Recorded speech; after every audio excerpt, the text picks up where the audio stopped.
사랑의 하나님 아버지, 믿음으로 걸어나가는 우리 육구역 식구들에게 하나님의 하나님 은혜를 베풀어 주시고 늘 그 걸음걸음을 지키시며 인도하여 주시기를 간절히 기도하오니 하나님 그 가정마다 역사하여 주시옵소서. 오늘도 귀한 말씀 주님 앞에 들고 섰습니다. 부족한 종은 사라지게 하시고 오직 하나님의 거룩한 말씀이 선포되어질 수 있도록 성령 하나님 역사하여 주시옵소서. 감사드리며 예수님 이름으로 기도드립니다. 아멘. 오늘 본문이 있는 에베소서 2장은 인류에 관한 선포이죠. 인류가 어떤 모양새로 살았고 또 어떤 구원의 은혜를 누리고 있는지를 설명하고 있습니다.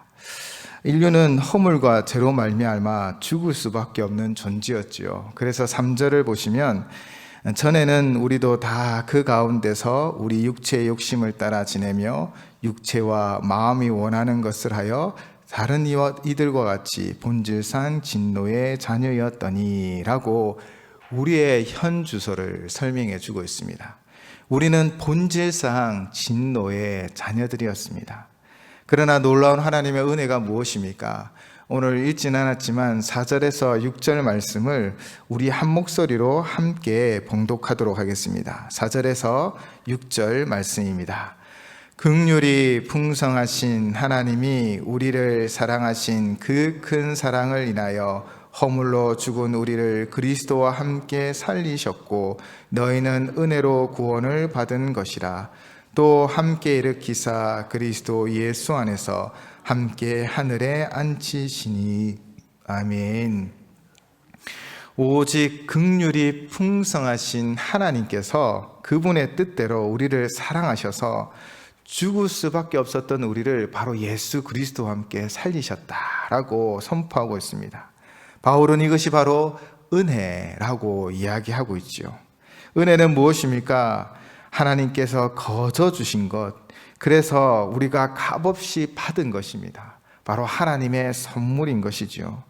그래서 9절에 보시면 누구든지 자랑하지 못할 것이라고 바울은 분명하게 선언하고 있습니다.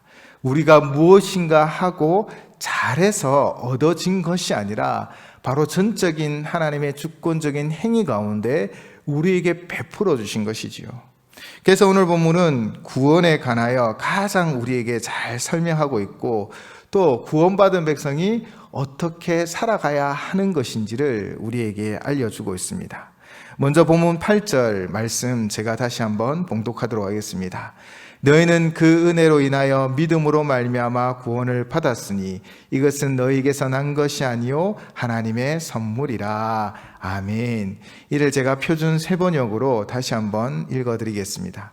여러분은 믿음을 통하여 은혜로 구원을 얻었습니다. 이것은 여러분에게서 난 것이 아니요 하나님의 선물입니다. 아멘. 구원은 전적으로 하나님의 은혜로 우리 가운데 주어진 것이고요. 믿음은 바로 구원의 은혜가 주어지는 통로, 방법인 것이지요. 그렇게 구원은 하나님의 전적인 선물인 것입니다. 누구도 자랑할 것 없이 값없이 주어진 선물. 이것은 너에게서 난 것이 아니요 하나님의 선물이라. 하나님께서 택하신 자들을 구원하기 위하여 독생자를 보내주셨고 예수 그리스도께서 택하신 자들을 구원하기 위하여 십자가에 피 흘리셨지요.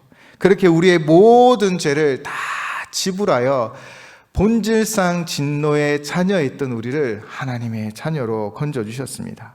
그리고 성령께서 우리로 하여금 믿게 하심으로 예수 그리스도를 주로 시인하여 그리스도를 영접하게 하신 것이죠.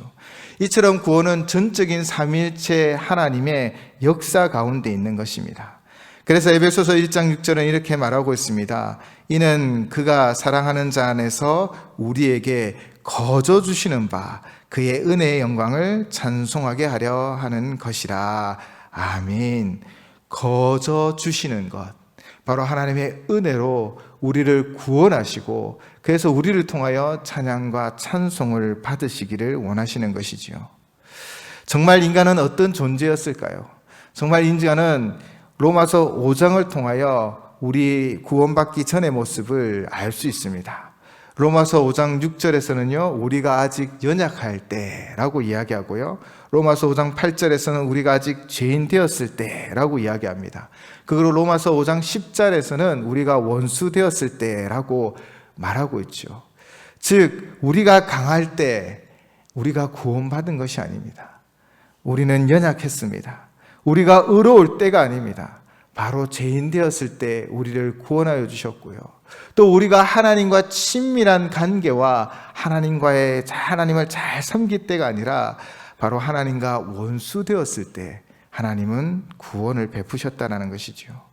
우리가 하나님을 대적하고 거부하고 부인하고 무시하고 그렇게 허물과 죄로 죽을 수밖에 없는 존재 가운데 있는 우리를 하나님은 그 크신 은혜로 무조건적인 사랑으로 구원을 베풀어 주셨다는 것입니다. 그렇게 저와 여러분은 전적인 하나님의 은혜로 구원받은 하나님의 백성됨을 믿습니다. 그 은혜로 우리를 구원하여 주셨습니다. 그렇다면 왜 하나님은 그 은혜를 베푸셔서 우리를 구원하셨을까요? 그 이유는 죄로 인하여 육체의 욕심을 따라 지내며 육체의 마음에 원하는 것을 행함으로 심판받을 수밖에 없었던 우리를 또 그 심판으로부터 해방케 하기 위하여, 그리고 이 땅 가운데 하나님이 약속하신 풍요함을 누리게 하기 위하여 우리를 부르셨다는 것입니다. 데살로니가후서 1장 8절에서 9절을 보면 제가 봉독하도록 하겠습니다. 하나님을 모르는 자들과 우리 주 예수의 복음에 복종하지 않은 자들에게 형벌을 내리시리니 이런 자들은 주의 얼굴과 그의 힘의 영광을 떠나 영원한 멸망의 형벌을 받으리로다. 즉 그 죄의 문제를 해결하지 못하는 자는 영원 형벌에 처한다는 것입니다. 주님이 다시 오시는 그때, 그 마지막 때에 그들은 구원을 받는 것이 아니라 영원한 형벌 가운데 형벌이 있는 것이지요. 또 하나는 죄가 이 땅 가운데 사는 우리에게 불행을 가져다 주기 때문입니다. 무엇입니까?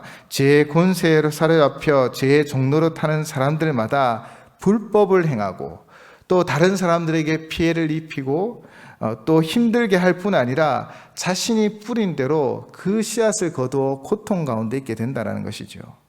결국 영원한 형벌에 대한 두려움도 있지만 하나님과 이웃과의 관계가 깨어짐으로 지금 살아가는 우리의 세상 가운데서도 죄로 인하여 외로움과 고통과 또 가치관이 무너져 방황하게 되고 죄에 사로잡혀 수많은 어려움을 당한다는 것이지요.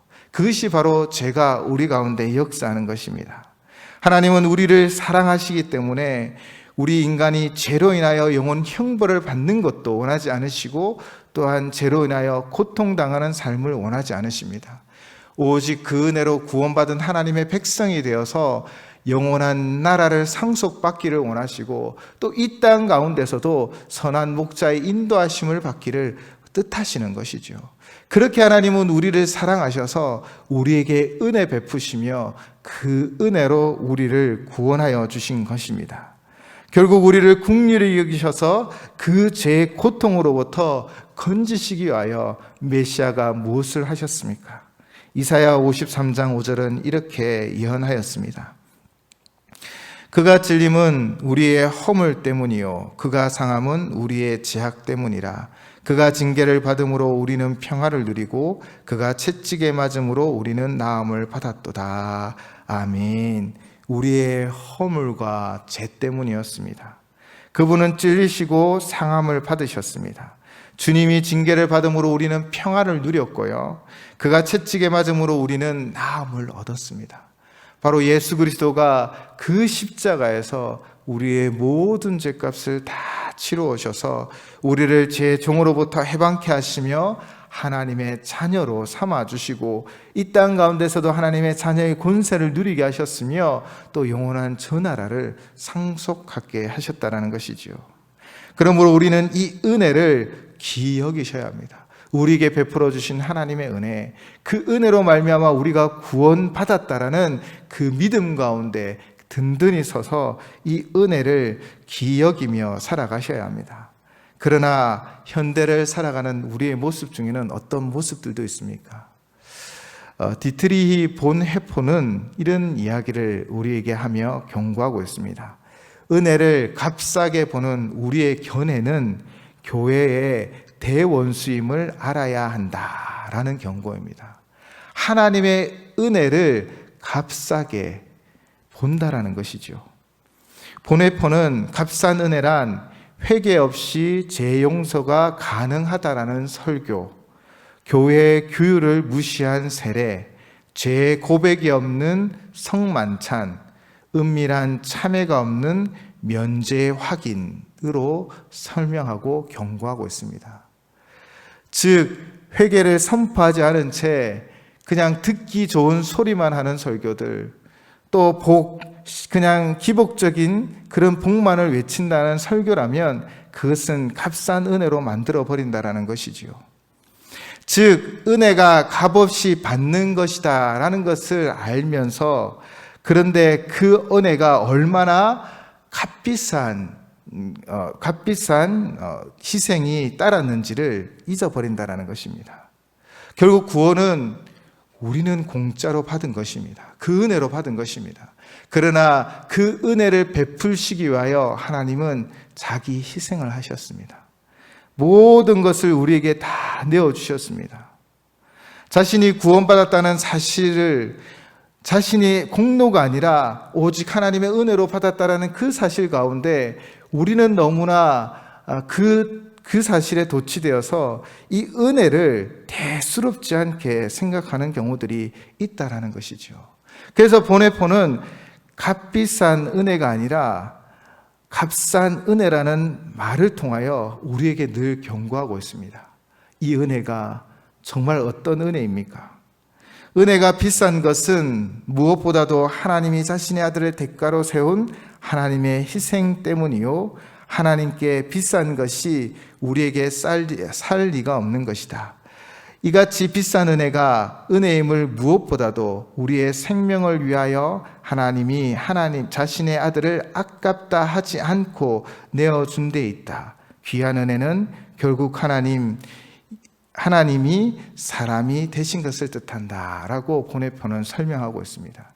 즉, 우리는 믿음을 통해 그 은혜로 구원을 받았고 우리의 공로는 아무것도 없지만, 그러나 이 은혜를 우리에게 주시기 위하여 예수 그리스도는 그 십자가에서 모든 것을 다 내어놨습니다. 하나님은 독생자도 아낌없이 우리에게 주셨던 것이지요. 자기 희생적 사랑, 자기를 내려놓고 모든 것을 다해 온 세상과 맞먹을 예수 그리스도를 이 땅에 보내셨고, 예수 그리스도가 우리를 위하여 채찍을 맞으시고 못에 박히시며 십자가를 지셨다는 것입니다. 그것이 우리가 받고 있는 은혜인 것입니다. 그러나 본헤포가 지적했듯 우리는 지금 이 은혜에 대해 얼마나 감사하고 그 은혜의 값어치에 대해 얼마나 생각하며 살아가고 계십니까? 그 은혜가 정말 이 세상과 맞먹는 그 희생이 있었음에도 불구하고 나는 구원받았다라는 생각에, 그냥 나에게 주어진 것이다라는 생각에 그렇게 조금 가볍게 싸게 은혜를 생각하고 있는 것은 아닙니까? 우리가 구원을 거둬받았다면 그것은 하나님이 미리 엄청난 대가를 지불했기 때문입니다. 우리에게는 공짜지만 하나님은 이 은혜를 베풀기 위하여 자기 희생을 하셨던 것이죠.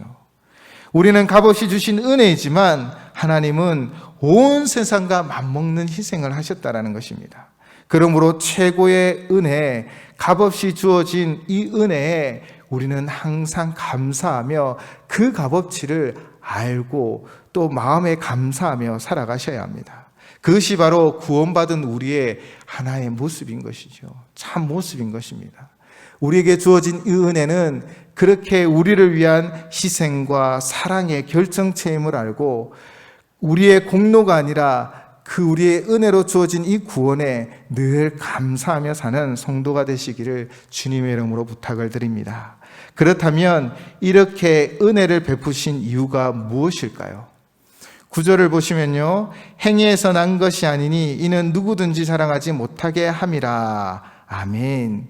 행위에서 난 것이 아니기에 우리는 아무것도 자랑할 수 없다라는 것입니다. 이 말씀을 조금 더 깊이 생각해 보면 우리는 아무것도 자랑할 것이 없는 존재인 것입니다. 세상은요, 세상 중심적인 삶, 또 자기 중심적 삶을 살라 하며 자기 것을 자랑하라고 합니다. 내가 가지고 있는 능력, 내가 가지고 있는 지식, 내가 가지고 있는 것들을 자랑하며 자기 중심적 삶을 살라 하는 것이지요.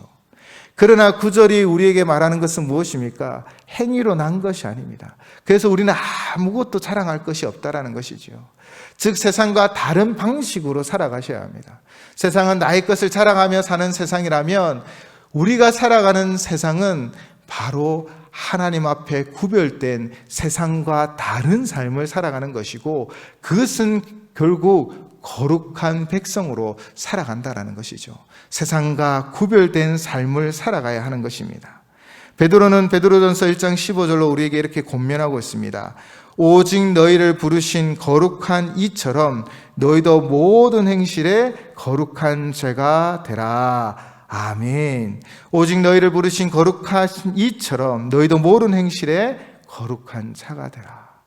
우리는 하나님의 부르심을 입고 구원받은 백성으로 세상과 다른 방식으로 살아가셔야 됩니다. 세상의 자랑거리를 자랑하고 나를 드러내는 것이 아니라 하나님 중심의 하나님의 영광을 드러내며 그에 감사하는 삶을 살아가야 하는 것이지요. 그것이 바로 거룩한 백성의 삶인 것입니다. 하나님은 우리에게 거룩함을 요구하십니다. 구별됨을 요구하십니다. 예수님이 십자가에서 보혈을 흘리신 것은 우리의 죄를 씻어 깨끗게 하려 하시는 것이지요. 보혜사 성령님을 주신 것도 우리를 성화시켜서 거룩해 하고자 하시는 것입니다. 감람나무에서 무화과 열매를 맺을 수 없고 가시나무에서 포도 열매를 맺을 수 없듯이 하나님은 우리를 구원하셔서 거룩하게 하셨기 때문에 우리는 거룩한 삶을 살아갈 수 있는 것입니다. 이스라엘 백성을 출애굽한 것도 그들을 거룩히 구별하여 하나님의 선민 되게 하시려는 하나님의 뜻이 있었지요. 여호와께서 모세와 아론을 애굽 왕 바로에게 보내어 분명히 이야기합니다. 내 백성을 보내라. 그들이 나를 섬기리라. 하나님의 거룩한 백성이 되어 거룩하게 살아가게 하시는 것입니다. 그래서 시내산에서 율법을 주시며 그들과 언약을 맺으셨지요. 바로 하나님 말씀으로 그들이 세상 방식이 아니라 세상 모습이 아니라 하나님 말씀으로 거룩한 세상을, 거룩한 삶을 살게 하려는 것입니다. 이렇게 하나님 우리를 구원한 구원의 목적은 우리를 거룩한 백성 되게 하기 위한 것이지요. 그러나 지금 우리의 모습은 어떠합니까? 우리는 세상과 다른 방식과 세상과 다른 모습으로 살아가고 있습니까? 세상 속에 살아가지만 그러나 우리는 세상과 다른 반응으로 살아가셔야 합니다. 그럼에도 불구하고 한국 교회는 점점 거룩함을 잃어갔었습니다. 많은 숫자의 성도를 자랑하며 하나님의 사랑을 드러내지 못했지요. 교회는 하나님은 사랑이다, 교회는 사랑이 충만하다라고 말은 하였지만 교회 안에 수많은 분쟁들로 온 세상에 드러내었습니다. 화려한 건물을 자랑하였지 겸손히 섬기지 못하였습니다. 우리만 편하고 우리만 좋은 장소에 또 화려한 건물을 가지면 된다라는 생각들을 자랑하면 된다라고 생각했던 것이지요. 수많은 성도를 자랑하는 것도 화려한 건물을 자랑하는 것은 하나님이 기뻐하시는 것이 아닙니다. 교회는 세상과 다른 모습을 보여주어야 하는 것이지요. 그렇게 교회가 다른 모습을 보여줄 때 이 땅의 교회는 참 소망이 되어줄 수 있습니다. 이 땅을 새롭게 하고 하나님 나라를 확장하며 하나님 영광 돌려드리는 교회가 되어줄 수 있는 것이지요. 동일하게 우리 개개인의 삶도 마찬가지입니다. 우리는 행위로 구원받은 존재가 아닙니다. 하나님의 은혜로 받은 것입니다. 그러므로 나는 아무것도 자랑할 수 없는 존재입니다. 그럼에도 우리는 어떤 모습으로 살아가고 있습니까? 베드로전서 1장 15절 오직 너희를 부르신 거룩한 이처럼 너희도 모든 행실에 거룩한 자가 되라. 오늘 이 말씀이 우리의 삶의 지표가 되어지고 정말 잣대가 되어주시기를 주님의 이름으로 부탁을 드립니다. 그렇다면 우리를 거룩하게 구별하게 하신 그 이유는 또한 무엇일까요? 바로 선한 일을 위하여 거룩하게 구별하였다라는 것입니다. 오늘 본문 10절입니다. 우리는 그가 만드신 바라 그리스도 예수 안에서 선한 일을 위하여 지으심을 받은 자니 이 일은 하나님이 전에 예비하사 우리로 그 가운데서 행하게 하려 하심이니라. 아멘. 하나님이 우리를 구원하여 거룩한 백성으로 삼으신 것을 그가 만드신 바다라고 말할 수 있죠. 우리를 새롭게 거듭나게 하셨습니다. 하나님은 우리를 새로운 피조물로 만들어 주셨지요. 그렇게 우리를 거룩한 백성으로 삼아 주셨습니다.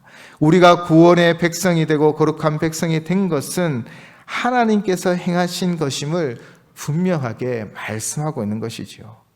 본문을 보면 하나님께서 우리를 구원의 백성, 거룩한 백성으로 만드신 이유가 무엇이라고 기록되었습니까? 바로 선한 일을 위하여입니다. 베드로전서 2장 9절 말씀입니다. 그러나 너희는 택하신 족속이요 왕 같은 제사장들이요 거룩한 나라요 그의 소유가 된 백성이니 이는 너희를 어두운 데서 불러내어 그의 기이한 빛에 들어가게 하신 이의 아름다운 덕을 선포하게 하려 하심이라. 아멘. 우리가 죄인 되었을 때 우리가 선한 일을 할 수 있는 능력 자체가 없었습니다.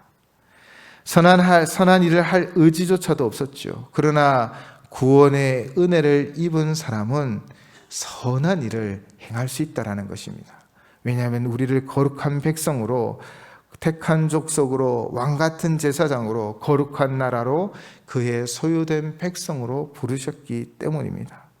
이제 우리는 죽을 죄인에서 하나님의 자녀가 되어 택하신 족속이요 왕같은 제사장이요 또 거룩한 나라 그의 소유된 백성이 되어 선한 일을 행할 능력도 의지도 우리에게 주어졌다는 것입니다. 그렇게 하나님은 우리를 거룩한 백성으로 삼으셔서 우리를 통하여 하나님의 위대한 역사를 만들어 가기를 원하셨다는 것이지요. 그러나 본문에서 바울 사도는 선한 일을 행함으로써 의롭다함을 얻는다라고 이야기하는 것은 아닙니다. 구원은 전적으로 하나님의 은혜로 주어진 것이요 구원받은 성도들은 이 선한 열매를 맺어가는 삶을 자연스럽게 살게 되어진다라는 것을 우리에게 강조하고 있는 것이지요.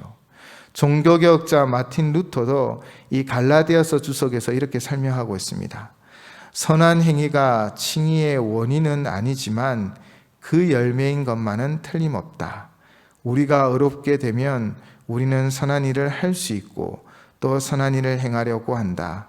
나무가 열매를 맺는 것이지 열매가 나무를 맺는 것은 아니다. 아멘. 이 마틴 루터의 주석을 보시면 결국 우리는 구원받은 하나님의 거룩한 백성이기에 나무가 열매를 맺는 것처럼 이 선한 열매를 맺어갈 수 있다는 것입니다. 바로 하나님이 거룩히 구별한 백성이기 때문인 것이지요. 그렇다면 이 선한 일은 무엇일까요? 오늘은 미가서 6장 8절의 말씀으로 잠시 설명을 드리려고 합니다. 본문 미가서 6장 8절 말씀입니다. 제가 봉독하겠습니다. 사람아 주께서 선한 것이 무엇임을 내게 보이셨나니 여호와께서 내게 구하시는 것은 오직 정의를 행하며 인자를 사랑하며 겸손하게 내 하나님과 함께 행하는 것이 아니냐. 아멘. 미가서를 통하여 하나님이 말씀하고 있습니다. 선한 것이 무엇입니까? 오늘 본문에서는 세 가지로 이야기하고 있죠. 내게 구하는 것은 오직 정의를 행하며 먼저 정의를 행하라는 것입니다. 사랑하는 성도 여러분, 우리는 우리 이 땅 가운데 하나님의 공의와 정의를 이루어 가야 합니다. 그런데 이 하나님의 공의와 정의는 무엇일까요? 무엇이 과연 하나님의 공의와 정의일까요? 세상의 수많은 학자들이 말하는 공의와 정의가 우리의 공의와 정의가 아닙니다. 우리의 공의와 정의는 바로 하나님 말씀입니다. 온 세상을 창조하시고 지금도 다스리시는 그 하나님의 말씀이 우리에게 온전한 공의와 정의가 되어지는 것이지요. 그러므로 정의를 행해야 한다는 것은 바로 그분의 뜻을 행하는 것이고 그분의 말씀에 순종하는 삶을 살아가는 것입니다. 하나님은 우리를 거룩한 백성으로 부르셨습니다. 그 은혜로 값없이 구원하여 거룩한 백성을 만드셨고 그 이유는 선한 일을 위한 것입니다. 바로 정의를, 이 땅 가운데 하나님의 정의를 이루어 가기 위한 것이지요. 사랑하는 성도 여러분, 우리는 하나님 말씀에 철저히 순종하며 하나님의 정의를, 그 공의를 이루어 가셔야 합니다. 여러분 한 분 한 분을 통해 하나님은 빛과 소금의 역할을 감당케 하셔서 이 썩어져가는 세상의 소금의 역할을, 이 어두워져가는 세상의 빛의 역할을 감당하기를 원하십니다. 하나님 말씀에 순종하여 그 정의를 이루어 이 세상을 밝히시고 이 세상을 정말 하나님 말씀으로 보존하는 우리 모든 성도들 되시기를 주님의 이름으로 부탁을 드립니다. 우리가 하나님 말씀에 순종할 때 하나님의 뜻이 하늘에서와 같이 이 땅 가운데서도 이루어질 줄을 믿습니다. 그리고 두 번째는요, 바로 그 선한 일은 인자를 사랑하는 것입니다. 우리는 놀라운 은혜를 경험하였죠. 죄로 인하여 영원 형벌을 받을 존재였지만 하나님의 그 사랑과 긍휼하심으로 우리는 구원을 받았습니다. 죄와 허물로 죽었던 우리를 하나님이 살리셨지요. 구원의 은혜를 경험한 우리는 그 사랑을 이미 체험하고 그 사랑을 알고 있습니다. 우리는 그 사랑으로 서로를 사랑하셔야 됩니다. 예수님이 말씀하셨습니다. 하나님을 사랑하고 내 이웃을 내 몸처럼 사랑하라라고요. 내 몸처럼 사랑하라라고 말씀하십니다.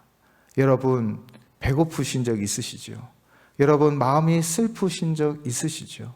괴롭고 힘든 적 있으셨고 외로운 적 있으셨죠?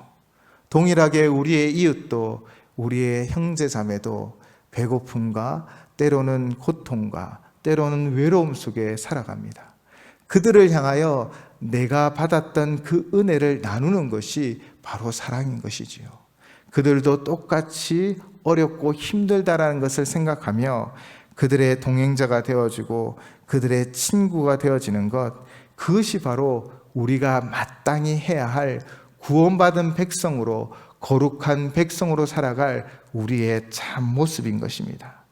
우리 안에 사랑과 은혜가 넘쳐나길 원합니다. 더 이상 비난과 비판과 나눔과 다툼은 사라지고 우리 안에 진정한 하나님의 사랑이 회복되어지면 온 세상이 우리 교회를 보며 놀라운 은혜를 누리게 될 줄을 믿습니다. 우리는 인자를 사랑하셔야 됩니다. 우리가 먼저 사랑받았기에 그 사랑으로 서로 사랑하셔야 됩니다. 그리고 마지막은 무엇입니까? 바로 겸손히 내 하나님과 함께 행하는 것입니다. 우리의 은혜로, 우리의 능력으로, 우리의 공로로 구원받은 존재가 아니라 오직 우리의 행위는, 우리는 아무것도 없었지만 하나님의 은혜로 구원받은 백성이었습니다. 그 겸손함으로 하나님과 동행하십시오. 모든 게 다 하나님의 은혜이십니다. 그렇게 하나님과 동행하며 주님 주신 그 풍성함을 누리는 삶이 되어주시기를 주님의 이름으로 축원을 드립니다. 우리 자신의 연약함을 인정하고 하나님과 함께 살아가는 것, 그분과 호흡하고 말씀 속에 그분의 뜻을 발견하고 기도로 그분과 대화하며 어렵고 힘든 순간에 정말 하나님만을 의지하는 삶을 살아가심으로 그분이 주신 풍성한 삶을 누려가는 우리 모든 성도들 되시기를 주님의 이름으로 축원을 드립니다. 사랑하는 성도 여러분, 우리는 선한 일을 위하여 부르심을 받았습니다. 그 선한 일을 위하여 우리는 거룩한 백성이 되었고요. 그 거룩한 백성이 되기 위하여 우리가 제일 먼저 기억해야 하는 것은 바로 하나님의 은혜라는 것입니다. 그 값비싼 은혜를 아무 공로 없는 우리에게 부어주셨습니다. 그 은혜를, 그 값비싼 은혜를 우리 안에 회복할 때, 진정 감사와 영광과 존귀와 찬양 올려드릴 때 우리는 거룩한 백성이 되어질 것이요 또 선한 일을 행할 수 있는 하나님의 자녀들이 다 되어질 줄을 믿습니다. 그래서 우리 오늘 마지막 말씀을 마무리하며 우리 은혜라는 찬양으로 하나님 앞에 나아갔으면 좋겠습니다.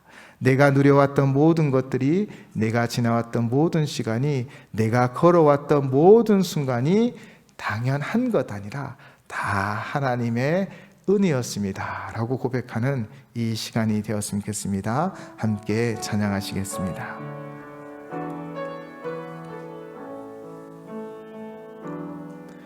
내가 누려왔던 모든 것들이,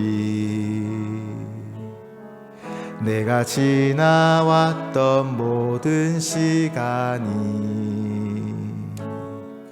내가 걸어왔던 모든 순간이 당연한 것 아니라 은혜였소.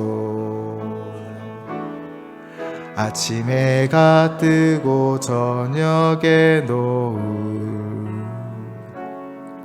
봄의 꽃향기와 가을의 열매, 변하는 계절의 모든 순간이 당연한 것 아니라 은혜였소. 모든 것이 은혜, 은혜, 은혜, 한없는 은혜. 내 삶에 당연한 것 하나도 없었던 것은 모든 것이 은혜, 은혜였소. 내가 이 땅에 태어나 사는 것, 어린아이 시절과 지금까지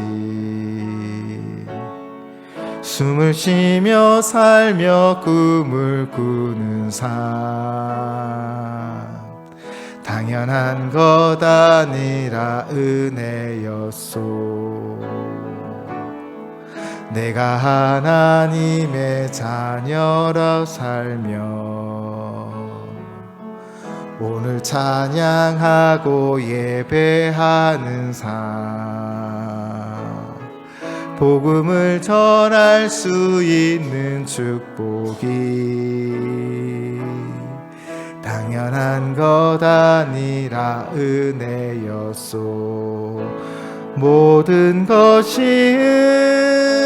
은혜, 은혜, 은혜, 한없는 은혜. 내 삶에 당연한 것 하나도 없었던 것은 모든 것이 은혜, 모든 것이 은혜, 모든 것이. 우리 눈을 감고 한번 찬양합시다. 은혜, 은혜, 한없는 은혜, 한없는. 내 삶에 당연한 것 하나도 없었던 것은 모든 것이 은혜, 은혜였소. 제가 기도하겠습니다. 사랑의 하나님, 모든 것이 다 은혜였습니다. 우리의 공로는 아무것도 없었습니다. 연약하고 부족하고 또 하나님 모자란 우리를 선택하시고 불러주시고 그 값비싼 은혜로 구원받은 백성 되게 하여 주심에 감사합니다. 하나님의 은혜 베푸사 우리를 거룩한 백성으로 세워주셨사오니 우리에게 주신 선한 일들을 오늘도 내일도 매일매일 이루어가 하나님께 영광 돌려드리는 성도의 삶이 되게 하여 주시옵소서. 예수님 이름으로 기도드립니다. 아멘.